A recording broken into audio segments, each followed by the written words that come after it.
Live on camera, Renegade Truck Accessories, thank you very much for sponsoring this. We appreciate it. Hope you're having a good day out there at the shop. Don't run to go check out live cameras because remember yesterday cameras go live at noon. Okay. Basically, anytime we record, then you can watch at noon. It's the fix we came up with for something that's boring to talk about. But Renegade Truck, I'm sorry, I stepped on you. That's okay. That's all right. We're going to just do a little. We talked earlier in the rock and roll news about Tina Turner, but I think we should revisit it in this last segment. And She's find out huge, what we liked man. about her. What era of Tina did we like? I have a family member that used to just tour around to go watch her. Loved her. Only very saw her popular. once at the Irwin Center. Good show? I can't remember if I worked it. I believe I worked it because I have a backstage pass for it in my collection. When were you working there? Like 80s? I worked or early at 90s? the Irwin Center between 81 and 86. Okay, but so that was her big second. She was huge in the late 60s, right? With Ike and Tina Turner. And then she kind of disappeared for a decade, right? So Private Dancer, What's Love Got to Do with It, two of her biggest hits, if not her two biggest hits, were 1984. So that's when that Private Dancer album came out. And so that was right in the epicenter when I was at the Irwin Center. So I must have worked her show. Okay. When I say work, that my job back then on a show night, so during the day I would buy media, get celebrities tickets, and do publicity stuff, write press releases and things like that. And then at night, I would be a liaison between contest winners and the artist, taking them backstage, doing all that, taking care of celebrities and things like that. At night, and putting out fires. So sometimes I would work a show and not see much of it. Okay. But I remember this. I remember all that stuff. Yeah. Well, we can't play that or we'll get knocked off of the video feed. So I remember her from that MTV era stuff. That started with that album called Private Dancer. Mm-hmm. And I know that she had stuff before that, I guess. But MTV era, I was a little kid, and would come on the TV. Mm-hmm. I will also say that I was at a roller rink, Acadiana roller rink in Lafayette, Louisiana. The first time I had a kiss. The young lady's name was Michelle Fontenot. And What's Love Got to Do with It was playing. You'll never forget that. Nasty man. Yeah. When I got the first kiss there. Can you imagine if Nutbush City Limits was playing? No, I can't. I can't When you remember. had that I can't first imagine if Nutbush. What a nasty little That's boy. according to Billboard, her sixth biggest song, best song. What is that? What's Love Got to Ike and Tina Turner's Nutbush City Limits. Oh wait, no. What was It that song wasn't about? it wasn't it was the other one off that not What's Love Got to Do Private with It. Dancer? No, Let's Stay Together. Oh, is it? She did the Al Green It's a little better. cover of the Al Green song? Yeah, I guess so. That's what was playing at man. the roller rink. I remember the girl, I guess she had just eaten a pickle. That's not a euphemism. And it was not, there was some pickle breath involved. That's the memory I have of the first kiss roller rink. It's one of the better breaths, I'll be honest. Really? Pickle breath? You don't want garlic. You don't want... Yeah. So did Tina Turner, in your opinion, did she... So the Queen of Soul was already taken. Aretha Franklin? Aretha Franklin, right? So they named Tina the Queen of Rock and Roll. Okay. So would Chrissy Hynde take umbrage to that? Probably not. Is there anyone else that would? No, here's the thing. Women don't seem to be nearly as narcissistic as men and need it. They'd be like, yeah. They seem much better at deferring and being like, oh, I don't have to be the best. I just need to be the best I can be. That's why I think that they live longer, healthier lives. I'm not saying it. I mean, I'm just saying it was painting with a broad brush here, right? Right. And by broad, I mean the offensive term for women. Mm-hmm. Well, I don't know. Who would be, if she's the queen, who would be underneath her, like the second? Well, was it even rock and roll? Or was runner-up. it soul, but she couldn't be the Queen of Soul. So they had a name or something else. I did some they research. picked rock and roll. So, but is I guess she did. If she worked with Phil Spector, then she started out in rock and roll. I mean, she started out doing all. Here's what it said, but I didn't realize until I started doing some research last night. Do you know who basically wrote all the music behind Tina Turner for the Private Dancer album.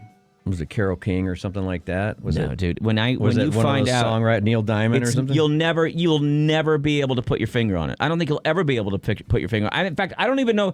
You weren't into this kind of music, so I don't think you know the band. Album. I don't think you know the band because I know you Mark weren't. Knopfler played You were not guitar into on that. new wave. Oh.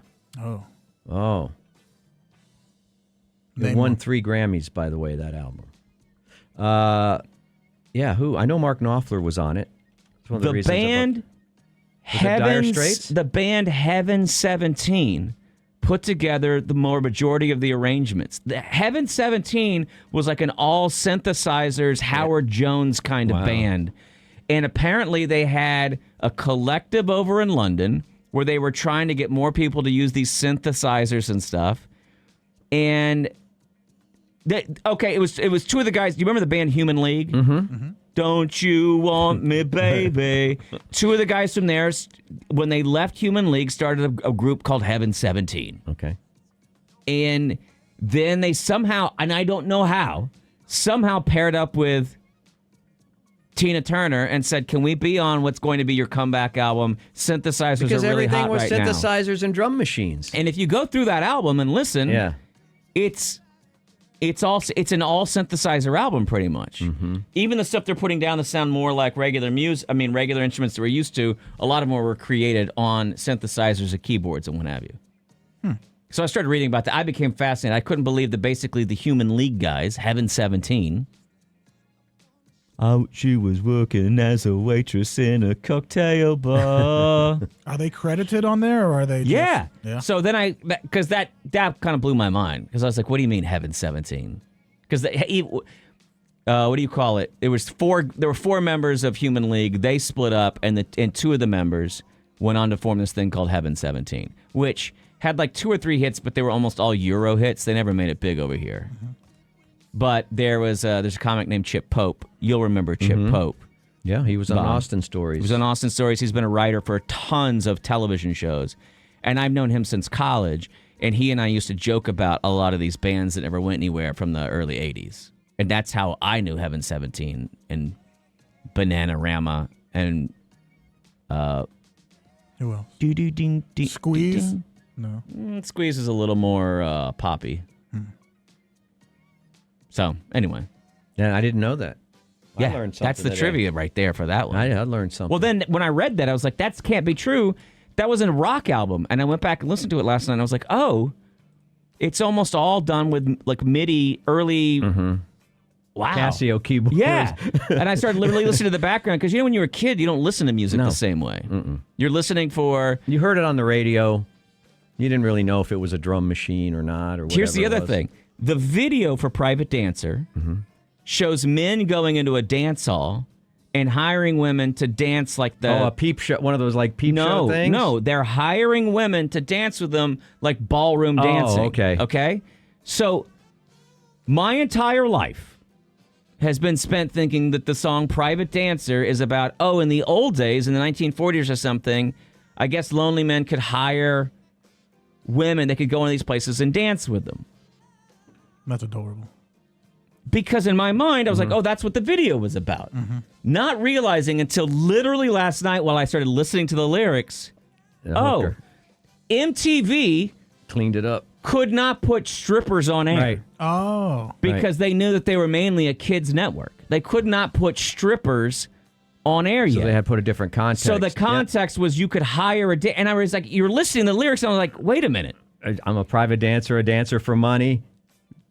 Any old song will do. And I was like, oh my God, she's a stripper. It's a sad song about a stripper. Right. And then when you get a little older and you go to the strip club and Mercedes starts dancing to that, you understand. Can I just say that would be sad to have a stripper dance for you to a sad song about how it's sad to be a stripper? I've seen it done. You saw a woman dance? You saw a woman strip to Private Dancer? That's their theme song.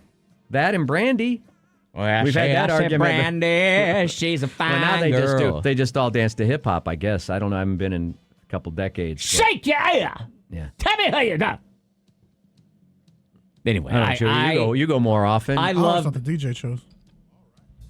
What's that? I always thought the DJ just chose. No, the girls choose their 2 songs nowadays, and then they got to tip out the DJ. for saying things like, put some tip on the hip, put some coin in the loin. So a woman chose Bill Withers' Use Me that one day at Palazzo. Must have. Shout out. Till you use. It's hot. Yeah, you don't hear any like classic. You don't hear like AC/DC in the strippies anymore, do Not you? like you used to. It used to be a rock and roll. Now You'd have to go to certain ones, yeah. What are the certain ones? I bet if you went to like Vegas that were like old school, whatever, girls or something. Okay. By the way, Girls did show strippers, but that was like that's how fast MTV moved. And then in 3 years, they opened up to the idea of strippers in videos. Centerfold. Remember the song Centerfold? Hot for Teacher. She was. But guess what? The song Centerfold, you don't actually. Was too young to know that what a centerfold was. Oh. And they don't show you in the video No. what a centerfold is. Mm-mm. It's just girls walking through a classroom. Right. And so I was just like, I think don't. they cleaned that one up too. for They MTV. really cleaned up because they were trying to get MTV in different places, and parents groups and churches were coming out saying this is corrupting our children's minds. We have to get rid of MTV. So I think they tried to play good girl, good cop, bad cop. You know what I mean? Yep. They tried to play nice with America, and then once Until it they got really big took enough, off, yeah. and then they said, okay, now. We're big now. We're bigger than you. We can own you. Then they got so big that Diamond David Lee Roth could make a video where a woman yells at a clerk, "My doctor says I have to take a laxative." Not in my story, you don't. I don't remember that one. Is that Just a Gigolo? Yeah. Either that or California Girls. So that's that story there. Oh, we got away from Tina Turner, though. That's You just saw her that one time? Yeah.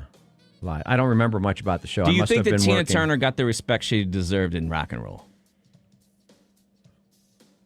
Or do you think she I don't got know. too I think much? she was different. I think she was different to different people.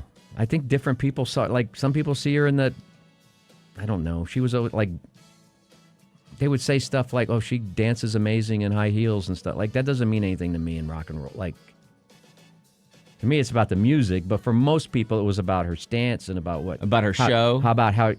And how she behaved and things like that. I mean, they recognized her for having a great voice and all that. I think a lot of people, though, enjoyed her story But I bet of she didn't lip perseverance sync. and She didn't seem overcoming. Oh, like I a don't lip know. syncer. No, I know people that went to go see her, even in like I said, I have a family member who is a over-the-top, diehard Tina fan, has been for since early 80s. And she's gone to see her multiple times. And she's just like, yeah, because I mean, she went to go see her recently when she was like 75 or something. Wow. And she's like, she still dances and does the whole like shimmy and all that stuff. And she's like, it's amazing. She's still, without her voice cracking, is singing into that mic and hardcore. And she said it was just like a 2-hour powerhouse of songs, and she was exhausted. And she's like, I have a chair to sit in. She's going for 2 straight hours of just songs, entertainment, and storytelling. Apparently, she's just absolutely monumentally incredible. And it's one of those things where I guess I will always regret, like, oh, I never really put it on my radar, I should go see Tina Turner before she's gone.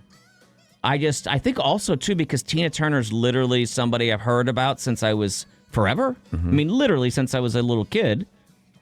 There was no time of my life where there was no Tina Turner. I don't know where you would have seen her when you were a kid. I mean, I only know No, her I don't know from that I would have. her I'm just in saying- arena, playing 15,000 I'm just seat saying venues. that because of when I was born, Tina Turner has always existed. Right. And so I think in my mind, I just assumed also that Tina Turner would always exist.